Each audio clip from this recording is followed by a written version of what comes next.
Santa Barbara, California, 1986. In this oceanside paradise, about 100 miles north of Los Angeles, four friends at San Marcos High School start a band. Singer Glen Phillips, guitarist Todd Nichols, bassist Dean Dinning, and drummer Randy Gus are influenced by punk and folk rock and jangle pop, acts like Elvis Costello, REM, The Replacements, Husker Du, XTC, and the Waterboys. They call themselves Toad the Wet Sprocket. The name comes from a Monty Python sketch, and it will go on to become one of the biggest names in alternative rock. They'll spend the next decade blowing up, touring the world, and selling millions of albums. 20 years later, four other guys with a dream over 2,000 miles away in Newmarket, Ontario, Canada, also start a band with a silly name, and one of those guys is me.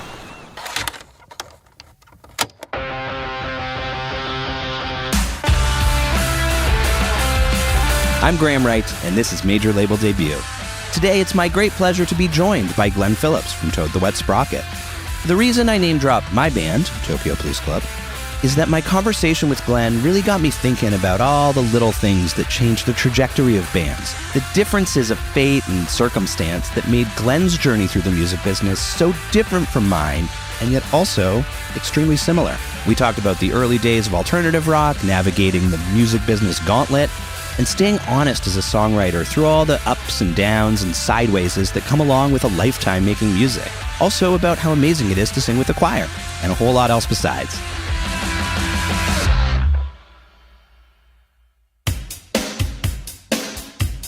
Nothing so loud. Toad the Wet Sprocket started out as a full-on indie band, not just self-funding their first two records, but self-releasing them.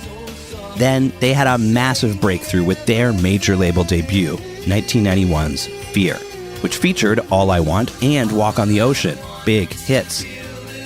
For almost 40 years now, Toad the Wet Sprocket have been a mainstay on FM radio and staples of the touring circuit. They're on the road right now, in fact, celebrating the 30th anniversary of their album Dulcinea. Here's Glen.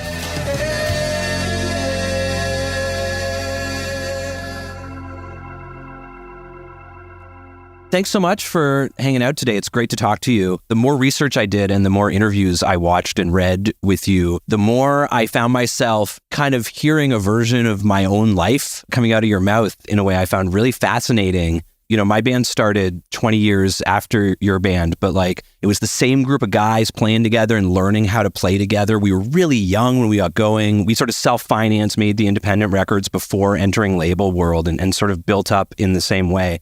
But I was wondering, when you were starting out, if you remember anyone you were sort of consciously or unconsciously modeling yourself after, or generally what you expected being in a band was going to be like for you.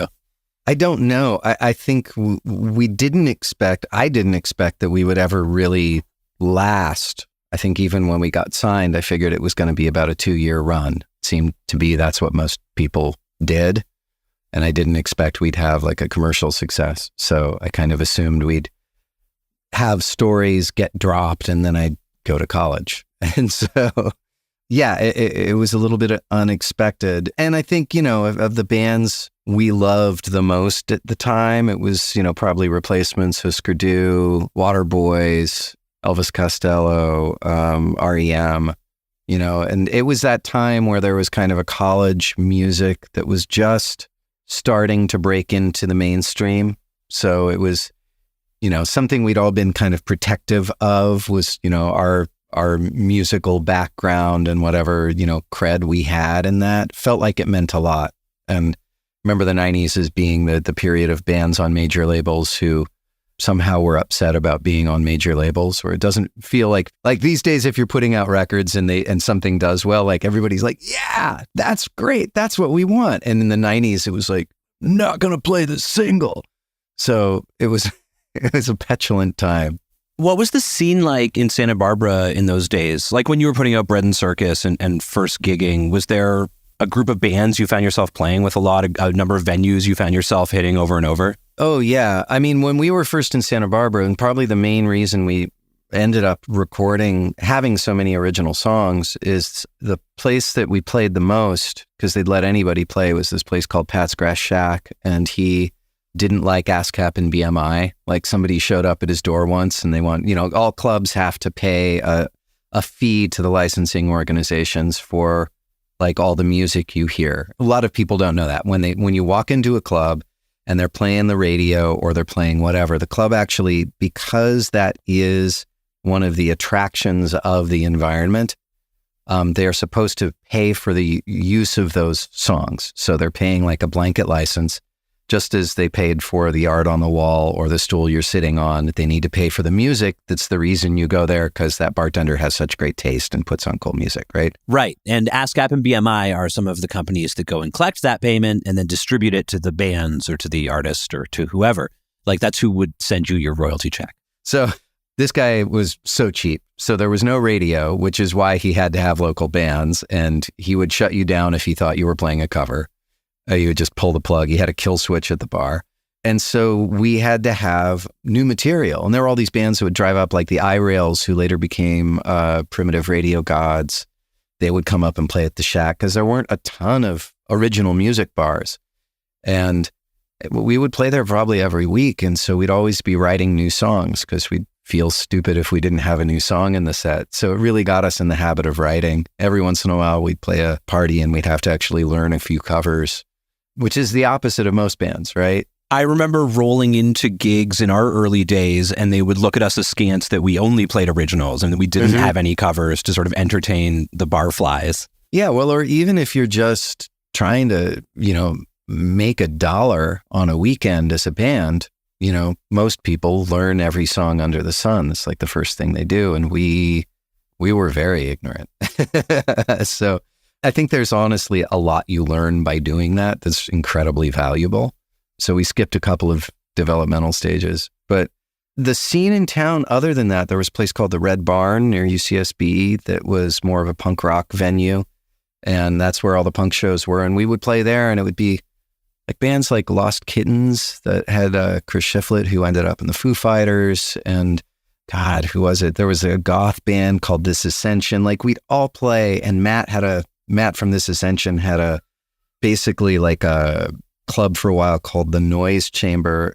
And all of those places, it would go from like goth to us to punk to metal. There was a great band called Creature Feature in town. And like, there was just a lot of genre sharing and blending. And even when we play at the Red Barn, like, there'd be a big mosh pit, and then we would play and people would sit cross-legged and listen. And then the next band would go on and the pit would start again. And it just was generally a really supportive atmosphere. I don't know. I felt like nobody was doing exactly the same thing and everybody was trying to support each other's bands. Well, and that's seems to me so important for developing as you're learning how to be a band and write songs that, I've seen bands that come up in scenes of like 4 other like-minded bands and they're all like policing each other almost. And you kind of are looking over your shoulder to make sure you're not putting a toe out of line and you're playing in the idiom that you're expected to play in. Whereas when you come from a more varied scene, then you can it's all on the table. You can do anything you want with the guitar. Well, we could probably only do what we were capable of. But it certainly wasn't a homogenous scene. And there were a couple bands that played like the competitive rock and roll game. But, there's Jerkin Gherkins, and there's a great band called Deadbeat that was, what was the lineup? It was like a Hofner bass, cello, a pipe organ sound, and drums. And like their musical inspiration was like the song from the haunted house at Disneyland. This guy named Kurt Metzler, he had this great shock of red hair.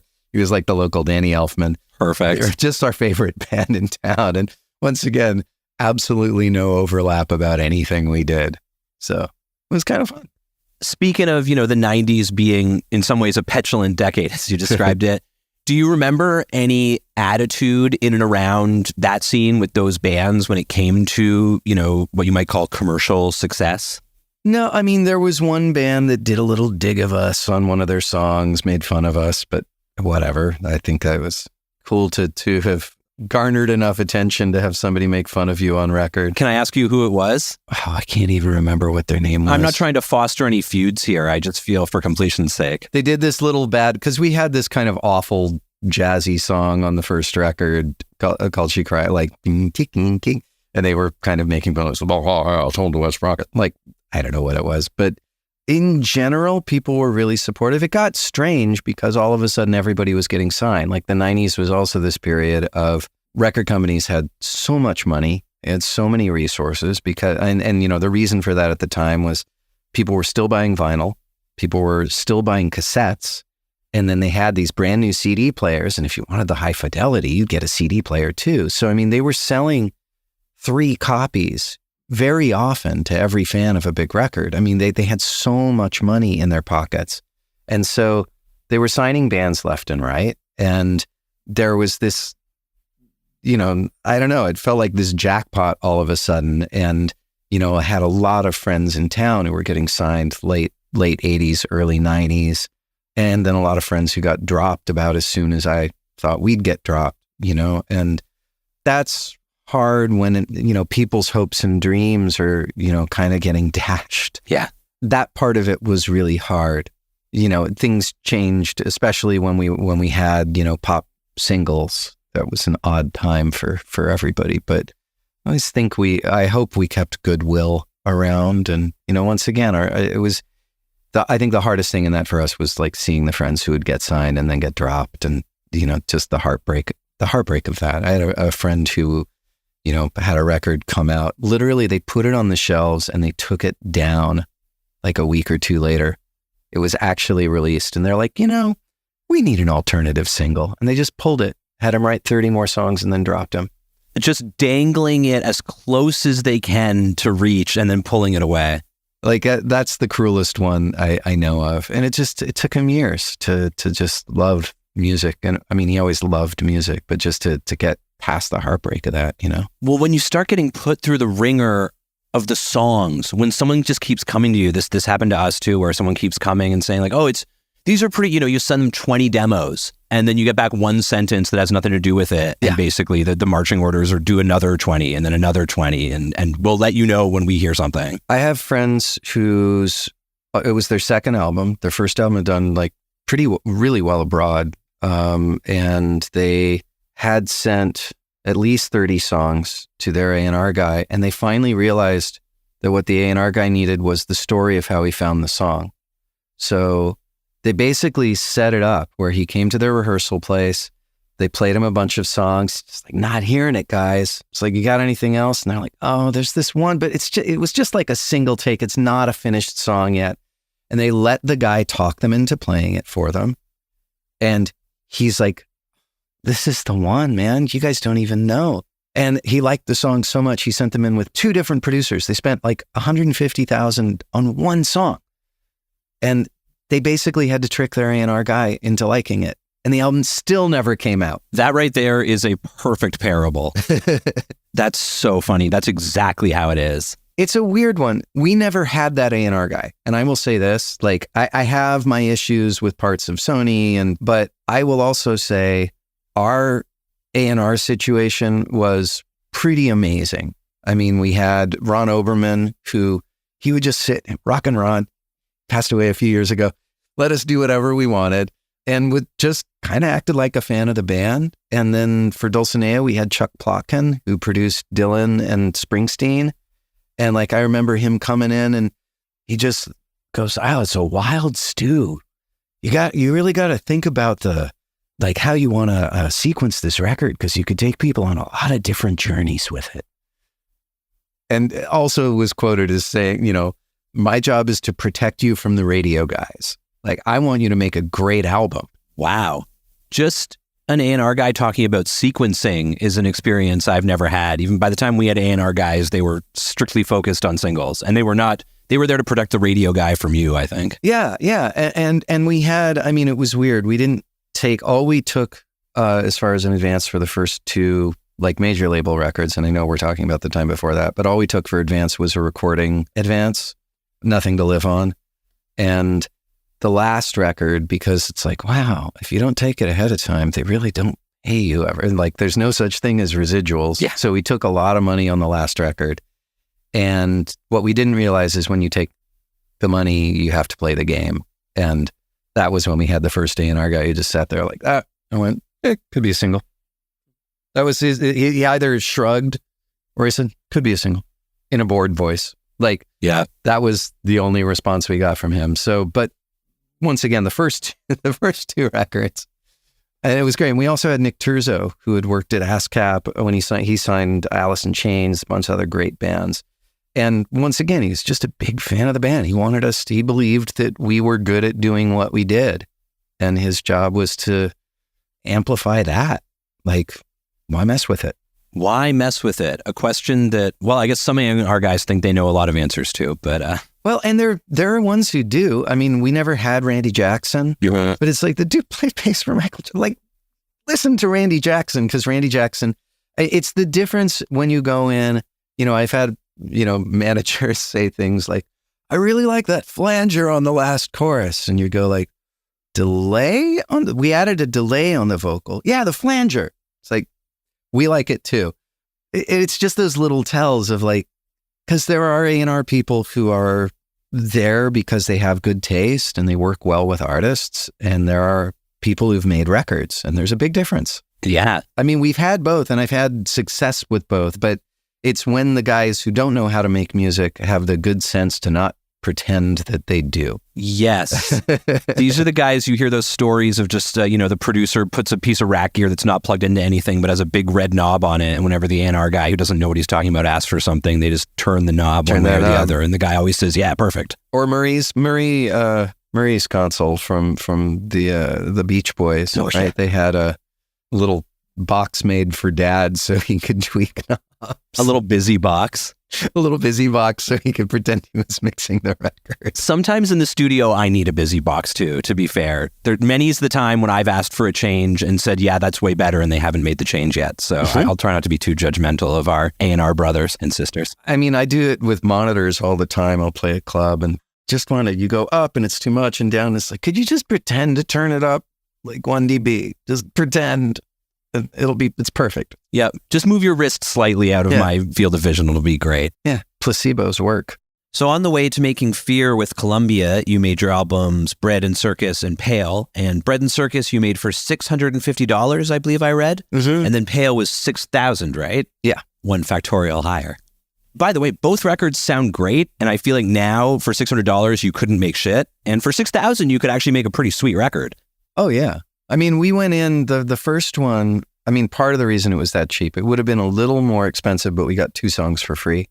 Brad Knack, who was our co-manager, and he's a local musician, artist, painter. He needed a backup band on 2 songs.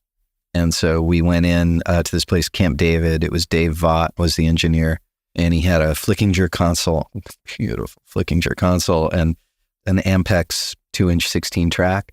And, I was in his kid's bedroom. We did live lead vocals. Everybody just played live, had a couple of harmonies or like 1 saxophone overdub.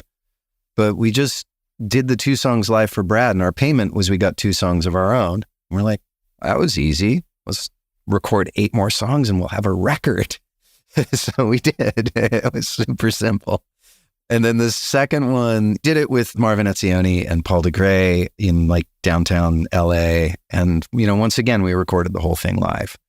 Did it like a clarinet overdub and a couple moments of harmony and whatever, but live lead vocal on both of them, which I currently regret. But they have a vibe. I mean, there's a thing about those records that is, I think sometimes, I forget the name of the photographer, but she took all these like nude portraits of her children. Oh, in Getty's? Yeah. And I think of like the kids like finally going, no more, Mom.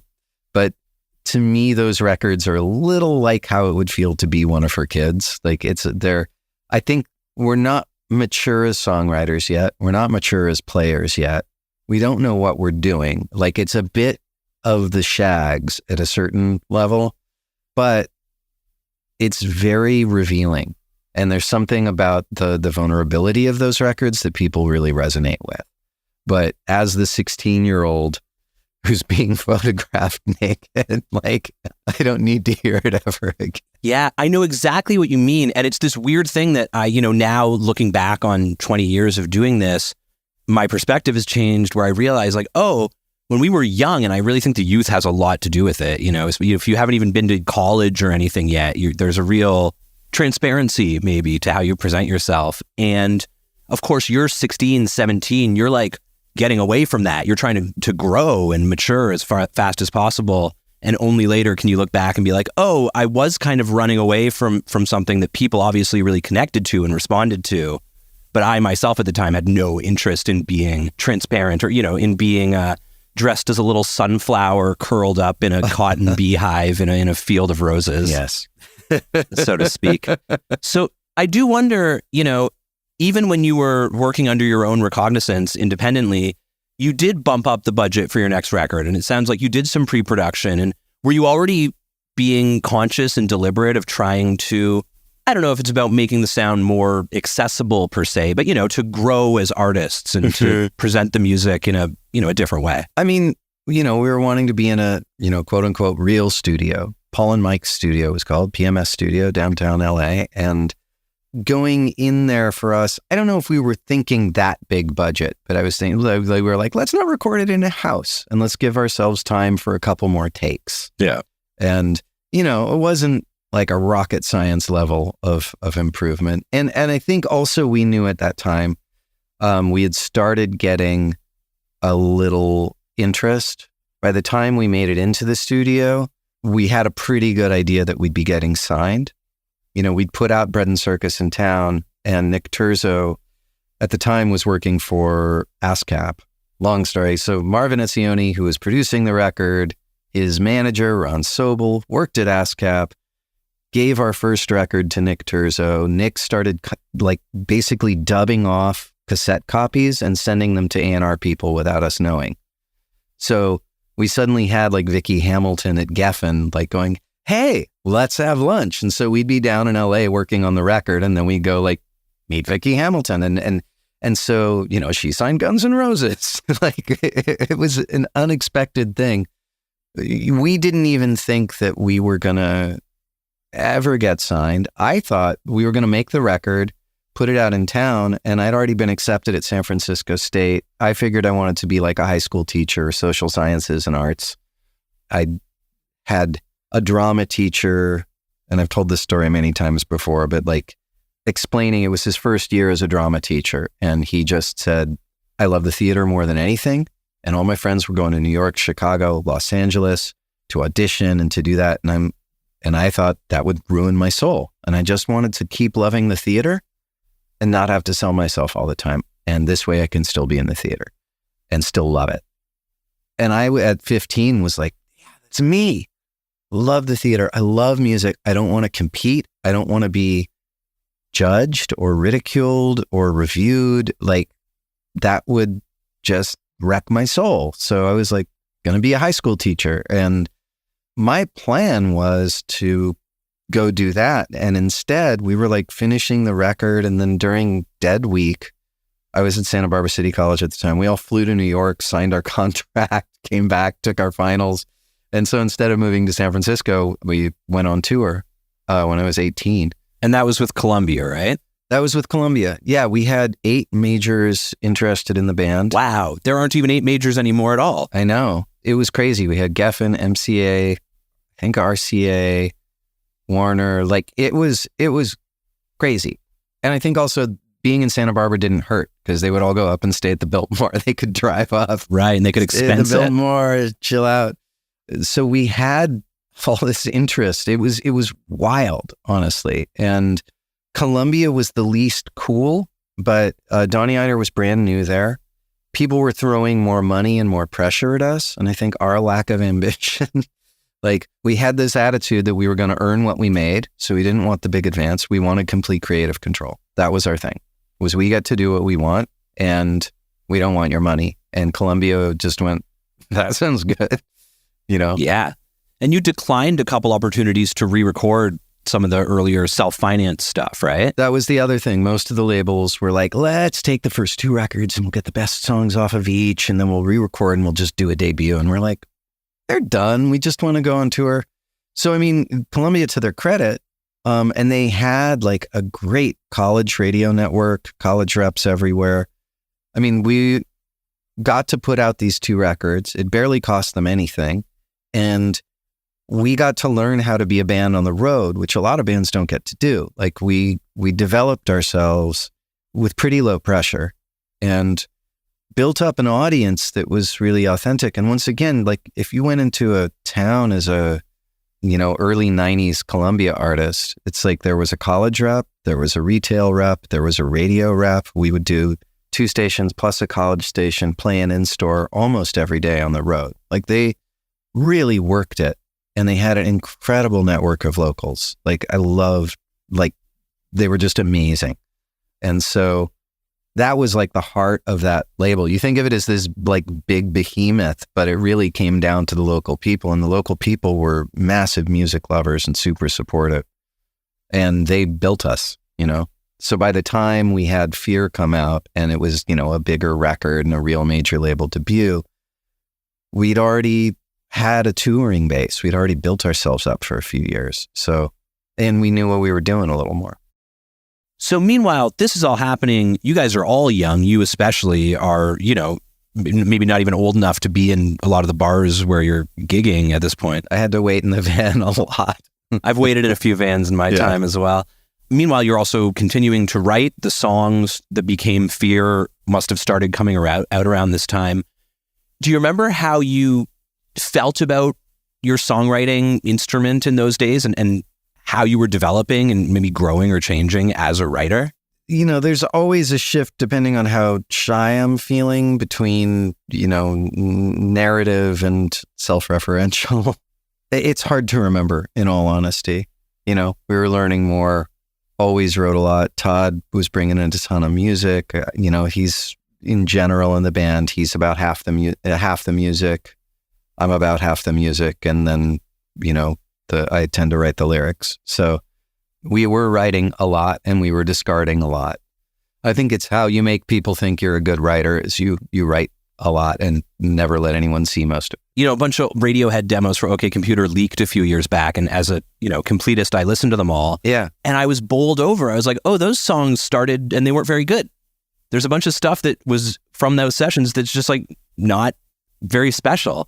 And I thought Tom York was like a god who just plucked this stuff out of the air, but no, he's just like working on them. You gotta. I mean, it's, I just did a co-write 2 days ago, and first thing I did in the morning was woke up and was dissatisfied with a line and like sent her a new option that I thought might be an improvement. It's like, there's that whole like move fast and break things, which I think, is perhaps overrated. But they sure have broken a lot of things. It sure has broken a lot of things. I don't think you need to break things, but I think when you're writing, like to write fast and then edit slow, walk out of a session. If you're doing a co-writing session, it's great to walk out with something that has a shape. I think if it doesn't have like some kind of at least 2 verses and a decent chorus and hopefully 3 verses, chorus, bridge, hopefully you can take a part out. But like if you write quick at the beginning, then you have enough shape that you can really come back and polish it beautifully. Whereas I think if you don't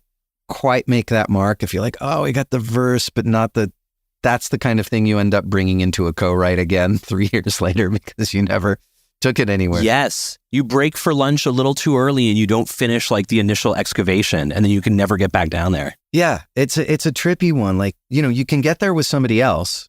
Like, and I've had so many co-writes. I don't have a ton of starts hanging around, but like when I do a co-write and somebody comes in and they have just like one little thing, like, yeah, it's been kicking around for years usually. And it doesn't always, but if it's the right piece, it's like, oh, I know where that goes. Like, it's really easy. It feels like cheating, and you take the idea and you do it, and they're happy and you're happy. And it's so frustrating. You bang your head against the wall for days, weeks, months, sometimes years. And then you realize the answer and you're like, oh, it was easy. It was the easy answer all along. Yeah, but it just may never have occurred. we got in a long discussion. It actually took the whole right in a different direction, but it was talking about, I looked up the term for it. It's curtain walls in a house that aren't load bearing. They're just a partition, essentially. Right. You can knock them all out and nothing will fall down from the ceiling. Right. And I have friends who do construction, and like if they're in the trades, you kind of learn to suss out a room and determine like, okay, what's a real barrier and what's an idea.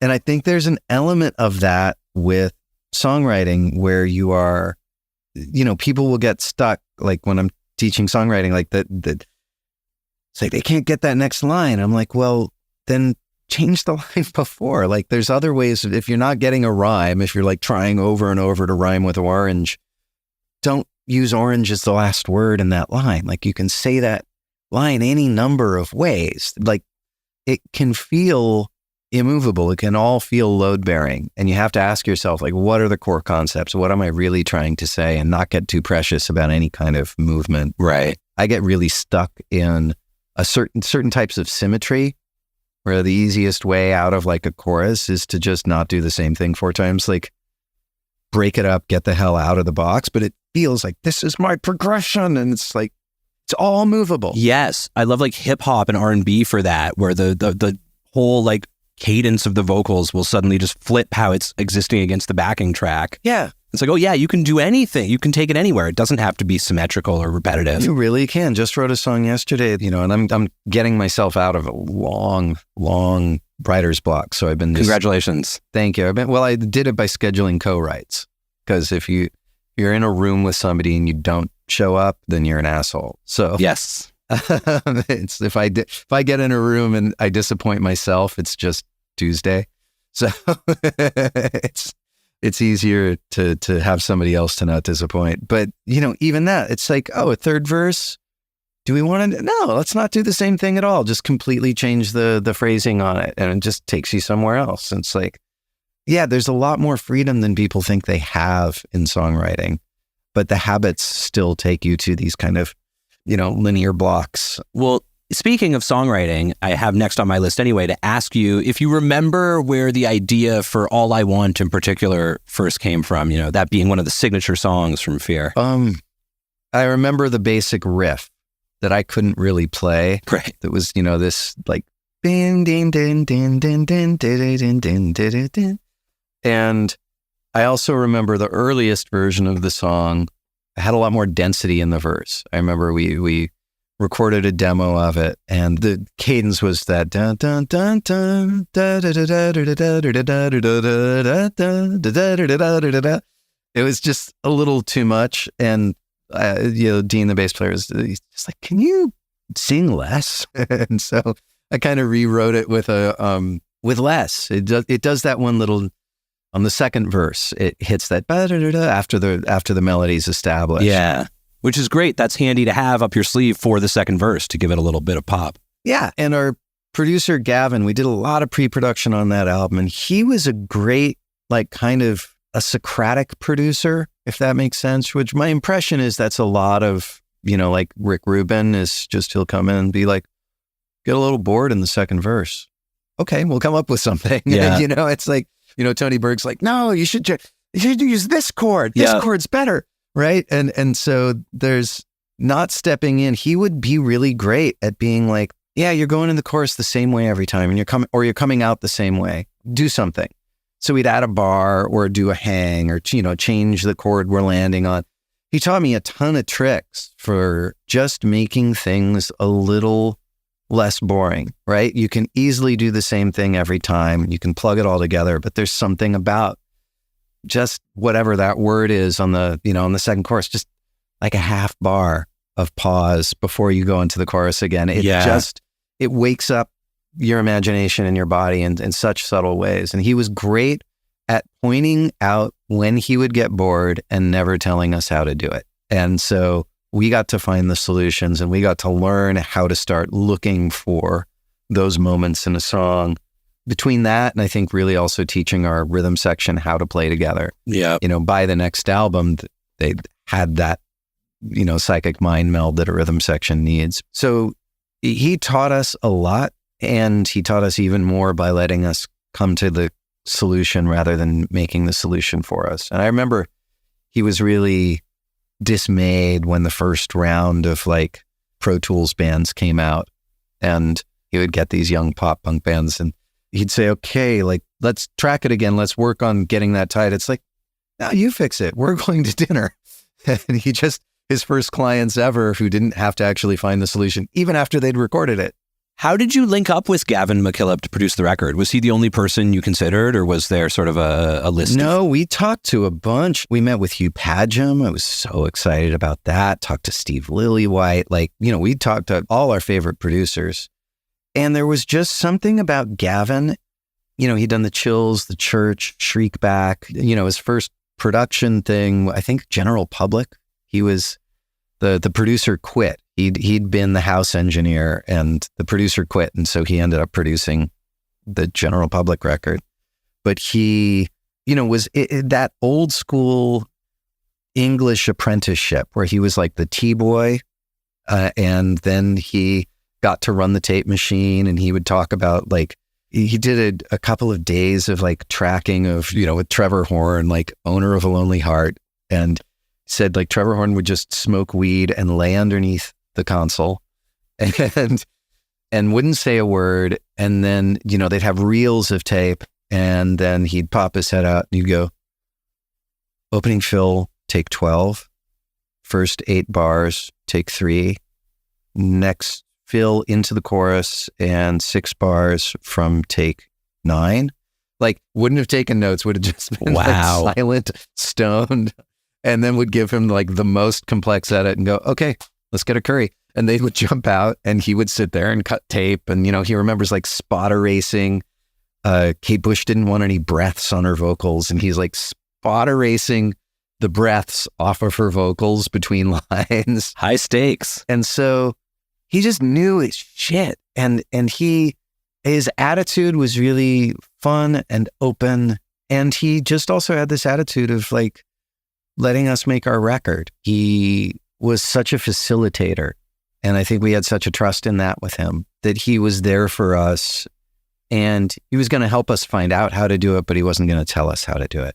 Well, it's amazing to me because you obviously loved music and knew about bands and producers in the business enough to be dazzled and impressed by meeting these people.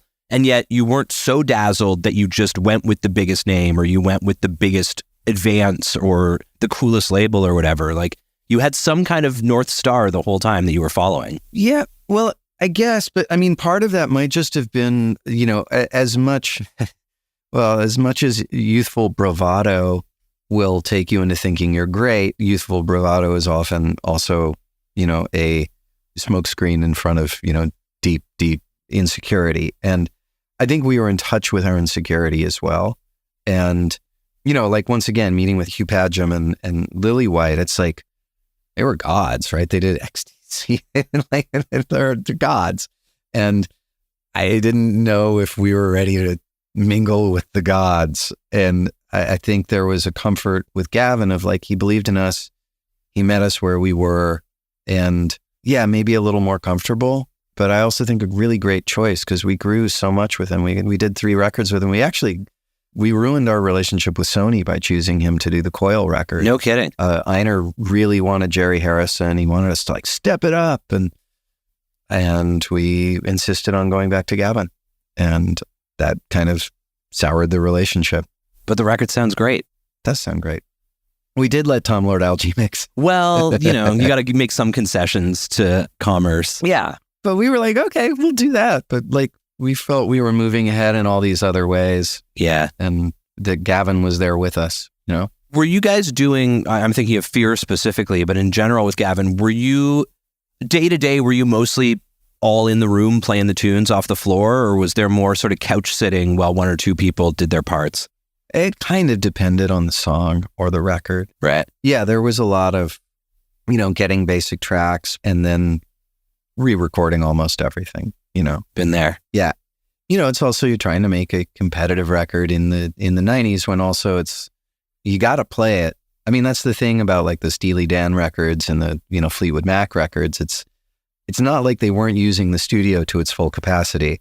It's just, it took a long time to make a record that perfect because you had to keep punching in and keep retaking and keep... Yeah, there's no grid. There's no easy comping tools. There's no AI piano player. Yeah, you got to just make it.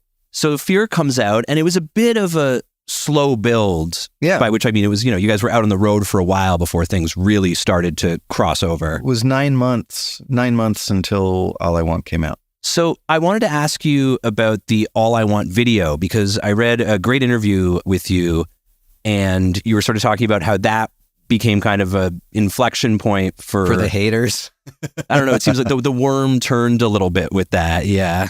Yeah. I mean, it was a mixed bag, right? It was Hans Nolman, who's a great visual artist and director. And I think what made me afraid was like, we came in and, it's like, wear this flowy shirt, wave your hands around. And we got back, and to me, it looked a little too much like Losing My Religion.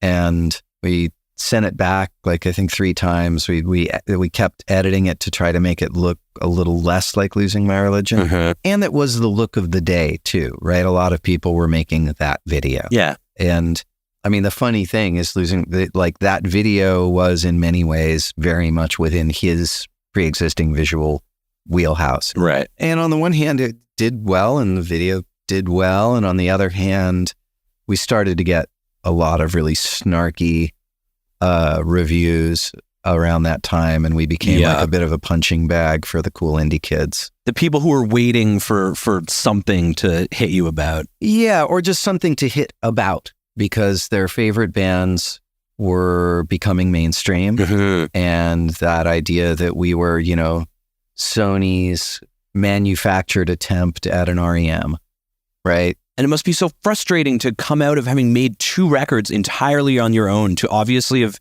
not re-recorded them, to have specifically not chosen the path of plugging into the machine and becoming that to some degree, only for everyone to watch one music video and be like, we knew it. Yeah.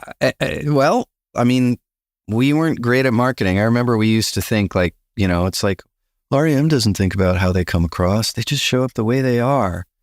Which is not true. Yeah. I think Michael Stipe is very, very conscious about how he's perceived. They all are. Like they were as a band. They cultivated a mystery, and a mystery that felt also very natural and not larger than life, but like larger than life because it was blurry, right? Yeah. You couldn't see all the details. You couldn't understand the words. Like that was an intrigue and a mystery that brought you in. That was very conscious as well.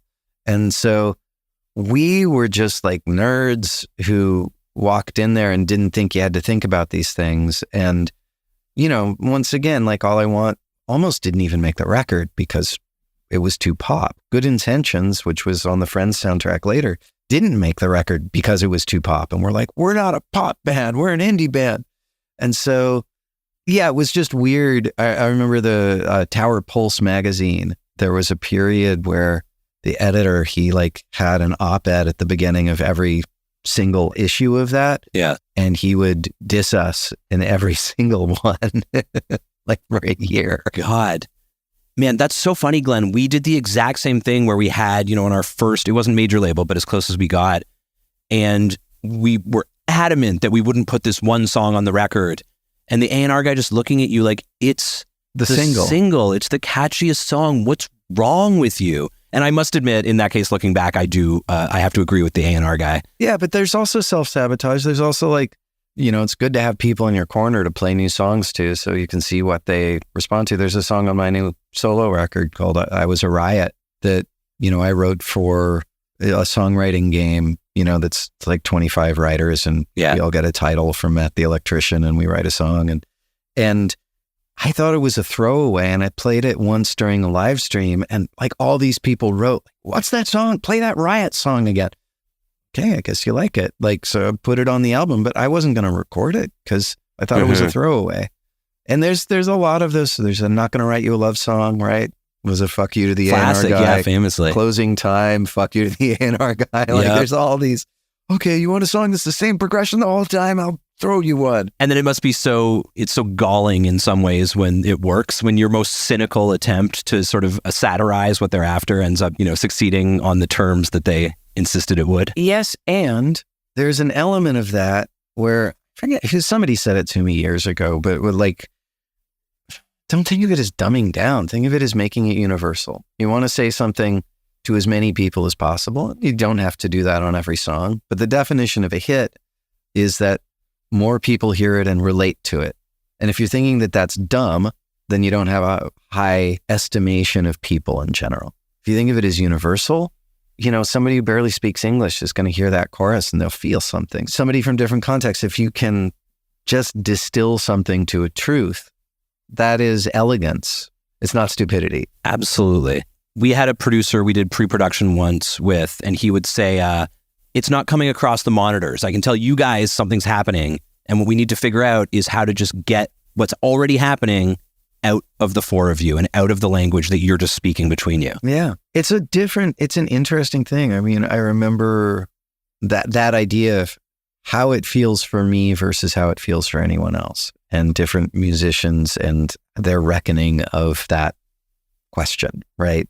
Feels great for me. Why isn't anybody else on this train with me, right? Yeah. And you can get hard and bitter about that if you think people are stupid. Why aren't people smart enough to get my brilliance that I'm putting down? Yeah, but you can also, like, I've been doing community choir leading for a while, for beautiful, almost a decade now. I got really into, like, I was spending a lot of time in yurts and started doing this, like singing that, it's like there's no audience, right? It's natural voice. It's these really simple, repetitive songs, and they're kind of designed for non-singers to learn quickly and be able to do something. They're more contrapuntal than harmony. It's easier for people to hold a counter melody than a harmony if they're not used to it. And, the attitude is that there's no such thing as a bad voice. Like, when we're all singing together, there's room for all the voices. You put them all together and they sound fine. Even that idea of like, oh, it's not how it, like, giving other people that experience of letting them have that feeling, because that feeling is its own value. Yes. There is one thing about, like, oh, let's translate this to somebody else. Like, the best jazz music is like, oh my God, you can do that? Like, and it must feel so freaking good to be in Snarky Puppy.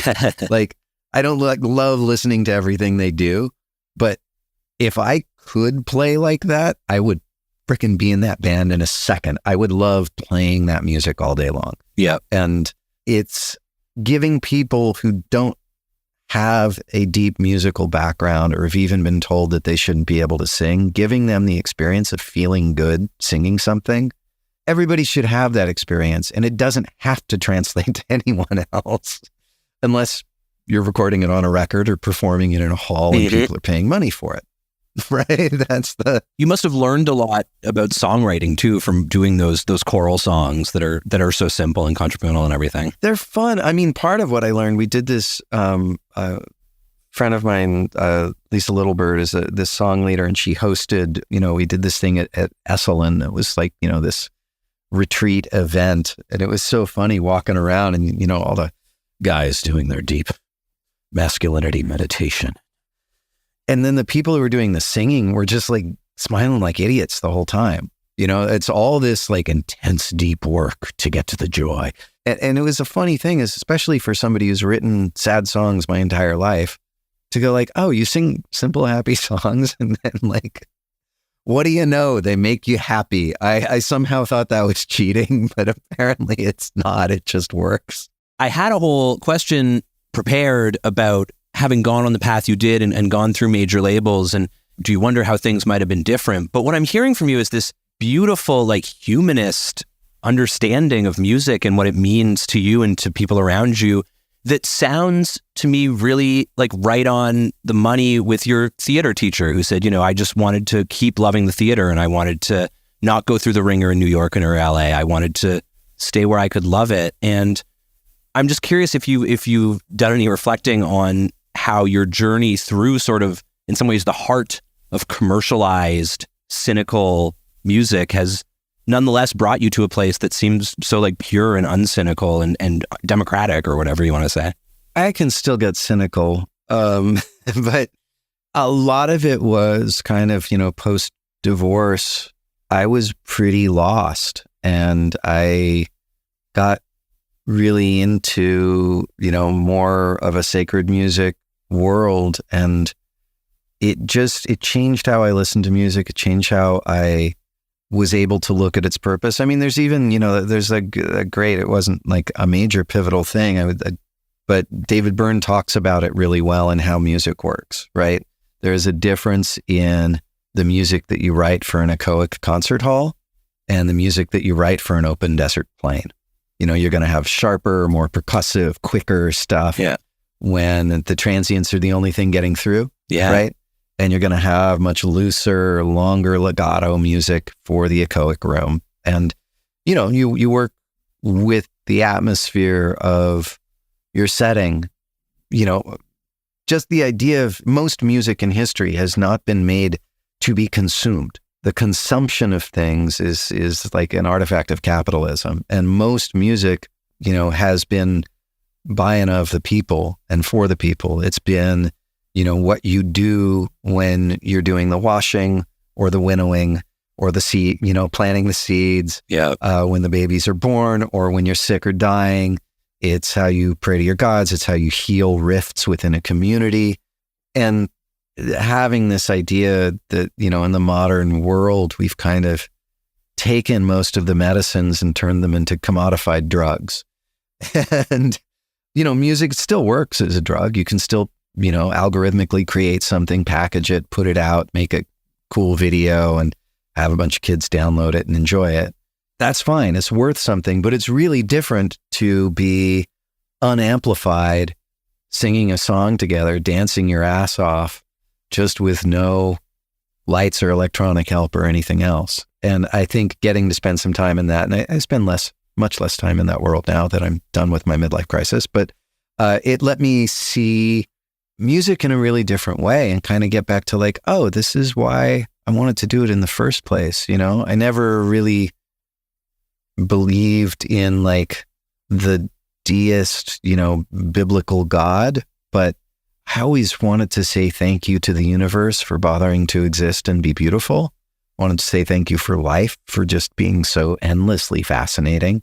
And there's something about like a concept of prayer that's like not asking for anything, but just expressing gratitude to things that can't actually hear you, right? Yes. Just saying thank you.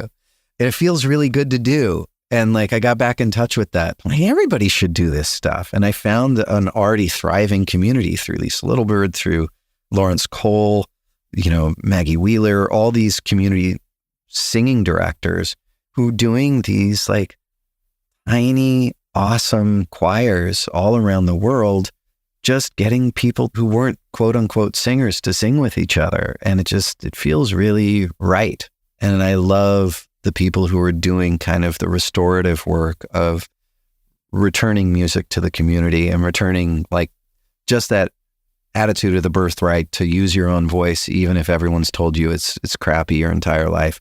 You have every right to sing as loud as you want. Has that changed your relationship with your own songs? Because I really find I'm so fascinated by the dissonance where I couldn't agree with you more about how music can be a prayer. And like a Replacement song can be a prayer to me, or a Beatles song can be a real prayer to me. Yeah. And yet also I know that the entire idiom of pop music that we're both working in was born inside capitalism and was nurtured and shaped by market forces. And, the reason there's a chorus formation in the first place is because it's a catchy way to package it. And yet that's the art that we made out of our souls, honestly, as heirs to that. And I'm always curious how people go through that themselves. Hey, why do you think they call it product?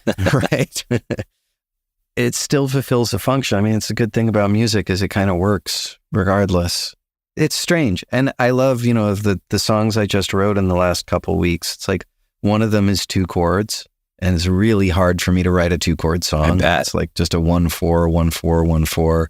And then I did one day before yesterday, this co-write does this kind of almost moves up a full step, like the implied key on the bridge goes up, but then it like goes through like 3 keys, like cool. On the bridge is just this beautiful snaky thing that somehow drops back. And it's like, you got to do it all. It's It's all fun. Yep. It's when you can get into the stuff where it's like all that math and that plumbing. It's so fun to do that. And it's so exhilarating to go like, am I just going to ruin it if I make it more complicated? And to not. And I like a lot of variety. And so I think in the writing, you know, once again, there are songs that are very left brain, songs that are very right brain, songs that are pure heart, and songs that are all the things in between. Man, that's amazing. I really agree with you about everything you just said. It's a pleasure to hear it out of someone else's mouth. Makes me feel a little more in tune with something. I don't know. Yeah. And it's a strange, I mean, the odd part is, once again, we professionalize this, right? I am a touring singer-songwriter. I don't make, my solo career. I have 2 placements ever. Like, my songs don't earn anything. I get letters that remind me that some people still really care about them. But I'm like a touring musician as a job and a songwriter as a practice. And one of the last songs I wrote, just, the conversation is like, how is it for you? It's like, well, and we're all trying to figure out how to get by. And, being a songwriter is not the job it used to be. No. That my friends who are in Nashville who write songs for a living are all making half as much to a quarter as much as they used to make. It's a hard time for content creators, and it's not getting easier anytime soon. Yeah. So that's the job part of it. And, you always come back to Gillian Welsh, gonna do it anyway. Yep. Even if it doesn't pay. And maybe the only silver lining, or what I've found, is that there's a certain freedom from commercial concerns when, 20 years ago, it seemed like, boy, if I'm willing to compromise here or be a little cynical here, there's a good chance I can get a return on that investment. And now it almost feels like, I guess I could try and sell my soul, but if no one's buying, then why don't I just be really honest? And as you say, make music that's only from the heart, and damn the torpedoes. And really interesting to you. Yeah. And that's a great way to get through these days. I think of a guy like Mike Viola, who does well enough in other aspects of music, right? Producing, playing, his records are so weird. And they're great, and a handful of people go apeshit over them, and nobody else will ever hear them, and that's okay. I'm just so glad they exist. Sometimes well-meaning but unmusically plugged in people will be like, oh man, are you AI is going to take your job? I'm like, nothing that's important about what I do can be done by AI ever. Yeah. Now, what earns about what I do maybe will be able to be done by AI, but nothing that truly matters. It's a strange one. And somebody, my friend Tara, gave me a great AI quote. It was something to the effect of, in order for AI to replace musicians and composers, producers will have to be able to eloquently express what they actually want, so that our jobs are safe. Yeah. As long as we got the Murray Wilson board out there, we're still protected. Exactly. Now, dispensing with the philosophy of song, music, and life, let's get to what's really important, which is, do you remember what you ate when you were at Granny's house in Reno, Nevada, surrounded, as I understand it, by Milli Vanilli merchandise? Yeah, the guy the guy who owned the studio had just signed Robin Fab. So amazing. There was, for some reason, a lot of Cornish game hen. Chicken ended up being a thing. I might have been vegetarian at that point, but I remember they served the guys a lot of Cornish game hen. And I remember we had, because Gavin was Scottish, so we had Burns night. So we had 2 haggises. There was a meat haggis and a vegan haggis. Oh, great. Who read the address? He did. Beautiful. Streaming entrails. Yeah, so we had a Burns night. That's the main thing I remember. It turned me on to Scotch. And the guys would go out, it was a residential studio.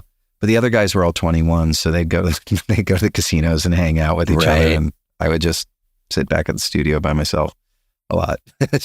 So Cornish game hen, haggis, and Scotch, the fuel for making To the Wet Sprockets. Great 1991 record, Fear, which it was such a joy to talk to you about, Glenn, and about everything else we chatted about. Thank you so much for taking the time and being so thoughtful about everything. Thank you. My pleasure. Great talking to you. Glen Phillips of Toad the Wet Sprocket. What a lovely conversation. It reminded me of a moment in the summer. I was in London, England, and I was walking from the bar back to the hotel, and I passed through an indoor mall. I think they call it an arcade. Sort of a beautiful old, like, wrought iron and glass London structure that, if it was in Toronto would be the oldest thing in town, but in London is just another building. Anyway, there was a busker in there, and the busker was playing Hey Jude, and there was like 100 people crowded around, and everyone was going, na, na, na, na, na, na, na. And I'm ashamed to admit that my first thought was, corny. But fortunately, I lingered for a moment, and of course, unsurprisingly, I found myself totally moved by it. And when you do this job, when you make music for a living, it can be really easy to forget that people are allowed to sing just for the sake of singing, like rather than to make a statement or to make art or to make a living. And I'm always glad to be reminded of that, as I was by that busker in that moment in London, and as I was in conversation with Glen Phillips just now. He's evidently a man who understands. So I'm really grateful to Glen for joining me and for the great conversation. I'm really grateful to you for listening. And I am really grateful to Major Label Debut's producers, Josh Hook and John Paul Bullock, as well as Greg Alsop, who made our theme song. I would be even more grateful to you if you were to subscribe to this podcast and give it as many stars or hearts as your preferred podcast platform allows. You can acquire Major Label Debut merch, mugs, and t-shirts on our website, majorlabeldebut.com. That's right, we got the domain. And if there's a Major Label Debut that you want us to talk about, comment it wherever, and we'll see it, and we'll take it under advisement. Major Label Debut will return with more tales from the intersection of art and commerce.